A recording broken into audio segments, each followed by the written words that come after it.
안녕하세요. 얼터사이드와 스튜디오 옆을 운영하고 있는 옆태준 PD입니다. 박정우 감독입니다. 저희가 이번에는 How to Archive라는 컨텐츠로 여러분들을 찾아뵙게 되었는데요. 네, How to Archive라는 컨텐츠는 제가 얼터사이드를 운영하기 전에서부터 퍼포먼스와 다원 예술, 그리고 시각예술 작가님들, 그리고 안무가님들과 영상들을 조금 계속 만들어 왔는데요.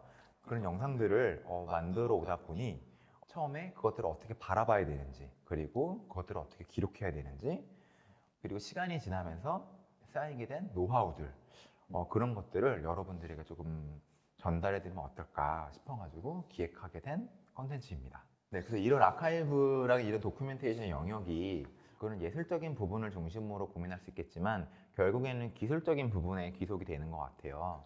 네, 그래서 여러분들이 궁금하실 법한 기술적인 팁들을 조금 가르쳐 드림으로 해서 작업 활동을 하시는데 조금 더 도움이 되실 수 있겠고, 꼭 예술적인 부분이 아니고 그냥 영상 촬영이나 그런 기록 같은 거에 관심이 있으신 분들도 도움이 되었으면 해서 기획된 컨텐츠입니다. 그러면 이제 공연, 다원 예술 영상을 촬영하기 위해 고려해야 되는 요소가 어떤 게 있을까요? 제가 계속 찍으면서 이런 부분들을 고려를 해야 되겠다라고 하면서 6가지 정도의 뭔가 기준, 가이드라인을 한번 만들어 봤어요. 그 6가지는 공간, 속도, 형태, 매체, 조도, 기술, 네, 이 정도인데요. 그러니까 공간은 이제 그 공간이 이제 뭐 단일 공간인지, 단일 공간이라고 하면 큰 홀 같은 게 있을 수 있겠죠. 뭐 극장형 공간이라든지. 근데 또 어떤 갤러리들은 이렇게 공간들이 이렇게 막 분리되어 있어요. 미로처럼. 그래서 그런 공간들도 있고. 근데 그 공간은 또 사이즈 이런 것들도 굉장히 촬영을 하는데 중요한 요소이기 때문에 그 공간이 어떤 형태인지, 그리고 또 뭐 예를 들면 관객석의 위치가 어디에 있는지 이런 것들이 사실상 촬영을 하는데 되게 중요한 요소잖아요. 그렇죠, 네. 그렇죠. 네, 사실 속도도 이제 우리가 찍어야 되는 대상이 멈춰 있느냐, 아니면 느리게 움직이냐, 빠르게 움직이냐, 이런 게 사실 또 굉장히 또 중요하잖아요. 그러니까 이제 만약에 움직이는 대상이 너무 빠르면 카메라를 그냥 세워놓고 픽스로 해서 넓게 풀샷이라고 하는데 그렇게 찍어야 되는 거고, 근데 우리가 디테일한 거를 잡아야 되는 게 필요한 공연 같은 경우에는 마운트 렌즈라 그러죠. 멀리서도 가깝게 찍을 수 있는 렌즈를 선택해서 이제 찍어야 되는 형태가 또 필요할 수도 있는 거기 때문에 그 찍어야 되는 대상의 속도에 따라서도 카메라의 종류와 렌즈의 선택이 달라질 수 있겠다라는 부분들이 존재하는 것 같습니다. 네, 형태 같은 경우에는 공연이나 다원예술 촬영을 갔을 때 리허설을 찍든 실 공연을 찍든 차이가 없는 것들이 있어요. 그러니까 이거는 리허설과 실 공연이 똑같은 거죠. 근데 간혹 가다가 관객 참여형이 있어요. 그러니까 관객이 들어와서 퍼포머와 상호작용했을 때 완성이 되는 이제 공연들이 있는 거죠. 다원예술이나. 그런 것들은 실 공연을 꼭 촬영해야 되고 그것을 또 잘 찍어야 되고 그것을 또 라이블리하게 찍어야 의미가 있는 그런 도큐멘테이션이 될 경우가 있어요. 그렇기 때문에 이게 관객 참여형인지 아니면은 실 공연만 찍어도 되는 형태인지 이런 형태라고 해야 될까요? 그런 것들이 또 중요한 요소가 되는 것 같습니다. 네, 매체는 이제 그 안에 들어오는 것들이 이제 어떠한 형태이냐, 이게 뭐 소리가 중요한 거다. 그 안에 또 뭐 프레시 매핑이 있다. 혹은 뭐 그냥 움직임이 빠른 무용이다. 뭐 키네틱 아트다. 그러니까 어떤 매체가 들어오는지에 따라서 그거를 전문적으로 기록해야 되는 인력들이 필요합니다. 예를 들면 소리가 중요하면 오디오 감독님이 오셔야지 돼요. 그렇죠. 그리고 조명이 중요하면 조명 감독님이 오셔야 돼요. 그러니까 그런 부분에 따라서 어떤 매체가 들어오고 그 매체가 중요한지에 따라서 전문 기록 인력이 또 필요하다고 할 수 있겠습니다. 그 작업들마다 어떤 작가님의 작업은 굉장히 어두울 때가 있어요. 그러니까 막 그런 되게 어두운 무드를 유지하면서 잘 보이지도 않지만 그런 거에서의 사실 우리가 눈이 안 보이면 뭐 소리라든지 어떤 촉감이라든지 그런 거가 극대화되잖아요. 그러니까 그런 걸 또 전달하고 싶어하는 작업들이 또 존재하기 때문에 막 그런 경우에는 사실 영상으로 찍기가 또 쉽지 않아요. 그렇죠. 그래서 그런 경우에 또 우리가 또 필요해야 되는 또 세팅들이 또 있기 때문에 그런 조도 또 중요한 요소 중에 하나일 수 있겠죠. 네, 이게 요즘에 또 막 새로운 개념들 그리고 또 새로운 뭐 기술들이 굉장히 많이 나오고 있어요. 뭐 메타버스라는 말도 나오고 뭐 HMD라 뭐 VR기 같은 것들. 그렇기 때문에 그런 것들로 활용할 수 있는 또 카메라나 컨텐츠로 기록을 하게 되면 추후에 그것들로 2차, 3차 되는 작업물들로 또 디벨롭을 또 시킬 수 있는 부분이 있고, 저희가 그걸로 기록을 해서 단순히 다큐멘테이션이 될 수도 있겠지만 그것들을 또 작가님들에게 또 전달해 드렸을 때 그것도 후속 작업으로 또 연결시킬 수 있는 부분들이 또 존재하더라는 거죠.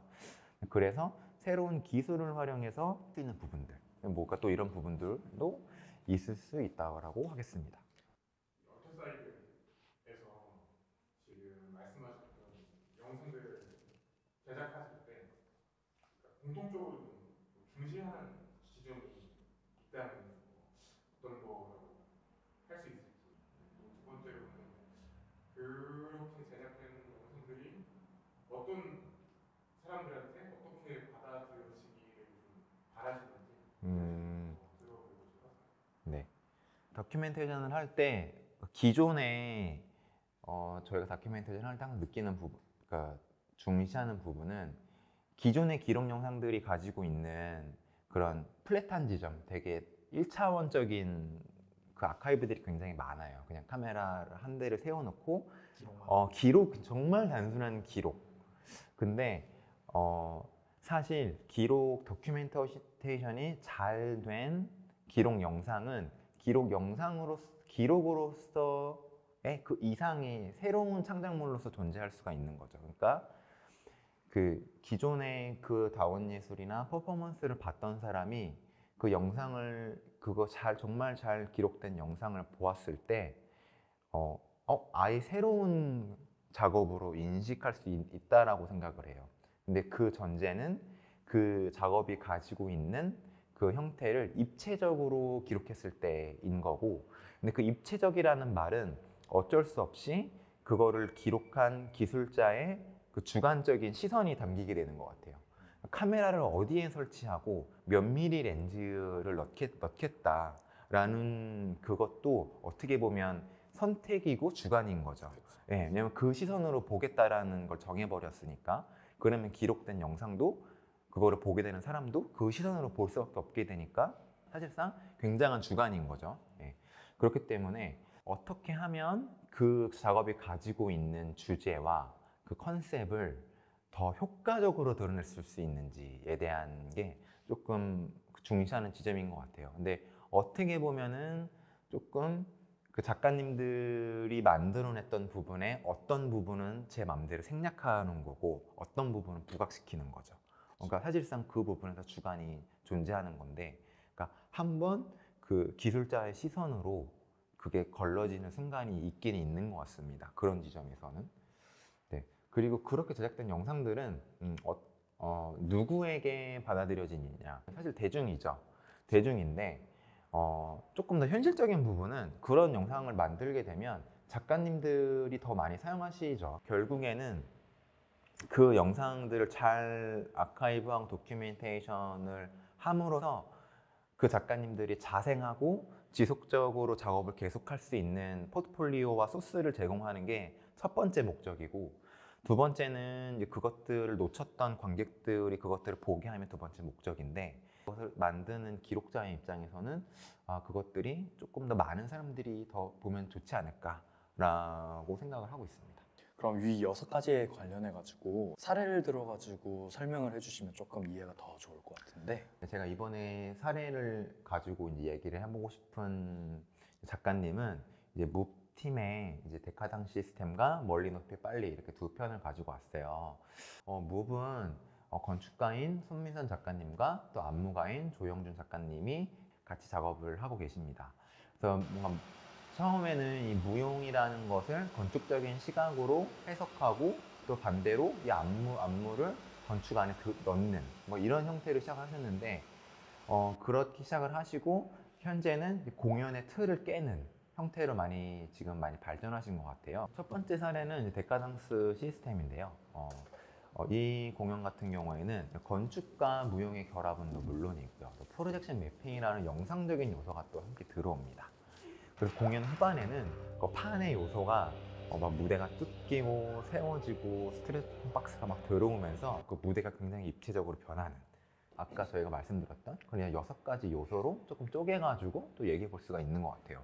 그 서강대 메리올에서 촬영을 했고, 메리올이 굉장히 큰 공간임에도 불구하고 이게 완전 대극장은 아니고 한 중국장? 이 정도 되는 사이즈였던 것 같아요. 그래서 저는 뭔가 좀 되게 뎁스라고 그러죠. 포커스를 앞에다가 맞추면 뒤에가 확 날아가는 효과가 조금 더 커 보이고 이 공간감이 보이게끔 이거를 좀 촬영을 하고 싶어서 이 공간에서 어떻게 하면 그렇게 찍을 수 있을까 해서 관객석 쪽에 놓은 게 아니라 무대 쪽에 놓고 관객석을 배경으로 해서 이렇게 찍었어요. 그래서 이제 관객석이 굉장히 어두웠기 때문에 사실상 이제 사람이 몇 명 있어도 잘 보이지가 않는, 이건 뭐 리허설을 촬영을 했기 때문에 또 크게 상관도 없었고, 그래서 조도도 굉장히 어두웠고 이 무대만 밝히는 형태였었고, 공간이 한 중국장 되는 형태였기 때문에 카메라를 관객석을 배경으로 두고 찍은 부분이 있었습니다. 속도도 조금 빠른 편이었던 것 같아요. 속도도 빠르고, 그리고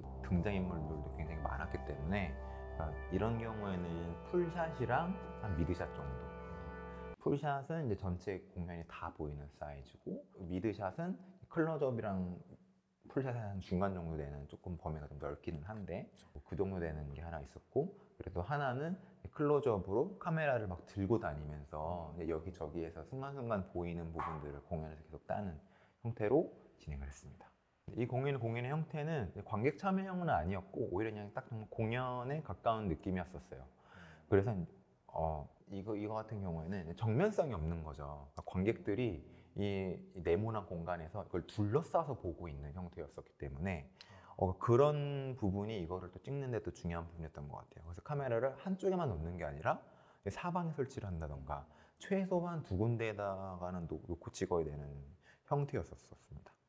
그러니까 아까 말씀드렸듯이 판이 나중에는 건축적으로 막 세워지는 형태, 그리고 무용수들이 그 무대를 이용하는 형태, 그리고 프로젝트 매핑이 들어와서 그 프로젝트 매핑과 이 무대가 계속 막 변하면서 그 무용수들이 그 안을 막 돌아다니는 형태였었기 때문에 그 영상이 좀 잘 보이게 찍는 것도 굉장히 중요했어요. 그래서 이 영상을 잘 찍기 위해서 카메라를 위에다가 다는 쪽 형태로 촬영을 했었습니다. 근데 조도 같은 경우에도 오히려 되게 밝은 편이었었고, 빔 외에는 조명이 없었음에도 불구하고 오히려 무대 부분만 밝고 나머지 부분이 조금 어두웠어서 오히려 촬영하는 데는 그렇게 나쁘지 않았다. 그런 조건이었던 것 같습니다. 네, 그래서 이 작업 같은 경우에는 카메라를 천장에다가 다는 경우가 있었는데, 사실 이때 제가 처음 해본 것 같아요. 카메라를 천장에 다는 거를 이제 처음 해봤고, 카메라를 천장에 어떻게 달 수 있을까를 그때 고민을 많이 이제 했는데, 모든 공연장에 가면, 없는 공연장도 있겠지만 큰 이런 대극장, 중국장 이런 데를 가면 그 공연장 위에 쾌덕이라는 공간이 있잖아요. 그렇죠. 위에 올라가서. 네, 그러면 이제 쾌덕에 올라가면 조명 세팅 같은 것들도 있고 기기를 위에다가 다는 공간들이 있는데, 이제 그 공간에다가 이제 카메라를 이제 직부감이라고 하죠. 이거 완전히 위에서 눌러서 찍는 형태로 카메라를 달았는데, 근데 이제 이게 굉장히 저는 어려웠는데, 정원 감독님 또 전문가시니까 혹시 그럼 이렇게 카메라를 직부감으로 달 때 우리가 또 주로 또 사용하는 그런 장비가 또 있잖아요. 네. 그것에 대해서 조금 더 소개를 해주시면 좋을 것 같습니다. 보통 이거를 매지감이라고 하는데요. 10에서 15kg 정도 맥스 페이로드가 되고요. 보통 이제 캐덕 같은 데 보면 좀 쉬운 말로 해주셔야죠. 맥스 K로드는 너무 페이- 어려운 말 그러니까 아닙니까? 이제 예를 들어가지고 카메라 무게가 네. 10에서 15kg 정도 나가는 걸 이제 거치를 할 수가 있고, 그 이상이 되면 아마 얘가 흐르는 걸로 알고 있어요. 아무리 고정을 시켜도 이렇게 천천히 이렇게 처진다는 얘기죠. 처진다는 네. 얘기죠. 보통 캐덕 같은 데 보면 이제 네모나거나 동그랗거나 그런 바들이 되게 많죠. 저희가 직부감을 찍을 때는 균형이 되게 중요하잖아요. 그렇죠. 네, 무대에 따라서 그 딱 센터를 잡느냐 안 잡느냐, 그게 굉장히 중요한데, 무대의 정중앙을 찾아가지고 거기에 이렇게 거치를 한 다음에 거기에 알맞게 이쪽 암 그립 부분을 조정을 해가지고 이 레버를 돌려서 고정을 시킵니다. 그리고 여기 같은 경우에는 이제 이쪽에 4분의 1 나사가 따로 있어요. 4분의 1 나사로 이제 카메라나 작은 조명이라든지 그런 걸 거치를 해가지고 사용을 하는데, 카메라를 거치할 때는 크게는 두 가지가 제일 중요한 것 같아요. 그 무대의 정중앙을 잘 찾는 것 하나랑 이게 흐르지 않고 이제 계속 픽스로 유지를 할 수 있게 잘 거치하시면 됩니다. 건축적으로 단어를 하셨다는 게 영상 제작에 있어서 어떤 의미인지 이야기를 해주시면 좋지 않을까요? 백화당 시스템을 도큐멘테이션 할 때 이제 아무래도 작가님이 건축가이시고 그 작업을 보면 굉장히 건축적이다라는 느낌이 많이 드는데, 제가 학부를 건축을 전공을 했고 건축에서 많이 쓰는 어휘들이 있어요. 예를 들면 이제 그리드 같은 부분. 근데 그 그리드를 그대로 가지고 와서 작업에 녹이신 거예요. 그래서 저거를 보이게 무조건 담아야 된다. 그리고 건축을 하다 보면은 도면을 되게 많이 보잖아요. 그렇죠. 근데 자꾸 도면이 보이는 거예요, 작업을 보는데. 그래서 이건 도면처럼 보이게 찍어야 된다라는 시선들이 존재했었어요. 그래서 이제 위에서 봤던 직부감 카메라는 사실 평면도처럼 보이게 찍고 싶었던 거고, 옆에 앞에다가 놨던 카메라들은 인면도처럼 보이게 찍고 싶었던 거였었어요. 그런 부분에서 1점 소실점, 뭐 3점 소실점, 그런 이제 우리가 도면을 그리는 퍼스펙티브를 나타내는 도면의 형태를 최대한 정확하게 찍어내고 싶다라는 부분이 조금 존재했던 것 같습니다. 그런 부분에 있어서 조금 그 작업들을 건축적으로 찍어야 되겠다라고 했던 부분이 있었던 것 같고, 아마 그런 부분들이 무비랑 저랑 계속 작업을 오래 해오는 이유가 아니었을까라는 또 생각도 드는 것 같아요. 네. 그 다음 멀리 높이 빨리는 어떤 콘텐츠죠? 네, 멀리 높이 빨리 같은 경우에는 안암 쪽에 있는 콘텐츠 광장에서 진행했던 공연이었었고요. 공간이 굉장히 크죠. 메리올이랑 거의 비슷한 공간이었는데 메리올보다는 좀 더 넓은 공간이었습니다. 속도는 막 달리고 부딪히고 막 느린 수직운동이 있는 XY 형태의 공간을 이용하는 공연이었고요. 형태는 되게 최소의 인원만 들어와서 보는 공연이었어요. 그래서 한 15명, 20명 정도가 이제 벽도 이렇게 딱 달라붙어가지고 사방에서 보는 공연이었었고, 전체 영상을 하나를 찍었어야 됐고 스케치 영상의 아웃풋이 이제 필요한 그런 영상이었습니다. 그래서 풀샷 방향에 따라서 카메라를 2개를 설치를 하고, 이것도 마찬가지로 위에다 카메라 하나 달고 클로즈업을 하나를 또 설치를 하는, 이것도 정면성이 없는 모델형의 공연이었습니다. 매체는 뭐 이것도 영상이 들어오는 게 있었고요. 그리고 이제 또 무용이 들어오고, 그리고 소품들이 중간에 들어왔다가 나갔다가 하는 그런 변화가 있는 무대였습니다. 이 작업 같은 경우에는 이제 조도가 굉장히 어두웠었던 작업이었어요. 그래서 이럴 때 이제 또 써야 되는 카메라가 있잖아요. 그렇죠. 그런 부분에 대해서 또 좀 이야기를 또 해주신다면요. 보통 공간이 어둡거나 이제 조도가 낮을 때는 일반적인 카메라를 사용을 했을 때 그 화면이 끓는 느낌이 있거든요. 작은 입자들이 계속 이제 화면을 방해하는 그쵸. 그런 네. 게 있는데, 화질이 굉장히 저하된다는 얘기잖아요. 네, 노이즈에 대한 해결 방법은 크게 3가지가 있는 것 같아요. 무대를 자체를 밝히거나, 아니면 밝은 렌즈 사용을 하거나, 저조도에 강한 카메라를 사용을 하거나, 이렇게 3가지가 있는데 보통은 저조도에 강한 카메라를 사용하는 걸 조금 선호하는 편이에요. 소니 라인을 좀 많이 사용하는 게 좋을 것 같습니다. 그러면 그 소니 라인에서도 많이 쓰는 기종이 좀 있는 것 같은데, 요즘에는 이제 FX3나 알파 7 S3 이렇게를 좀 많이 사용을 하는 것 같아요. 뭐 렌트를 뭐 하루 정도 하게 되면 한 4만 원에서 6만 원 요 정도 네, 그 하죠. 정도 그 정도밖에. 네, 그래서 크게 부담 없이 한 대 정도는 빌려서 사용해 보실 수 있는 정도인 것 같습니다. 네, 그리고 멀리 높이 빨리 같은 경우에도 이제 마찬가지로 카메라를 천장에도 달았던 그런 또 작업이었었고요. 근데 아까 직부감에 관련된 얘기를 조금 했었었는데, 그 직부감을 이제 공연의 형태에서 캣웍에 다는 경우도 있지만, 사실 이렇게 뭐 테이블이라든지 아니면 뭐 누워있는 사람이라든지 이게 아주 크지 않은 공간에다가 카메라를 이렇게 거꾸로 달아야 되는 경우도 있잖아요. 그렇죠. 그런 경우에는 또 어떻게 할 수가 있나요? 두께가 있는 이런 책상이랑 같은 경우에는 여기에 그냥 바로 거치를 하시거나, 테이블에 보통 음식 촬영 같은 거나 화장품 촬영 그런데 직부감을 많이 사용을 하잖아요. 저희가 C붐이라고 조명을 사실 다는 용도로 이제 만들어진 봉인데, 그걸 이용해 가지고 사용을 하는데 보통 T자로 이렇게 생긴 건데, 이 뒤에는 그 그 모래주머니나 사대 그런 걸 이제 걸 수 있는 고리가 하나가 있고요.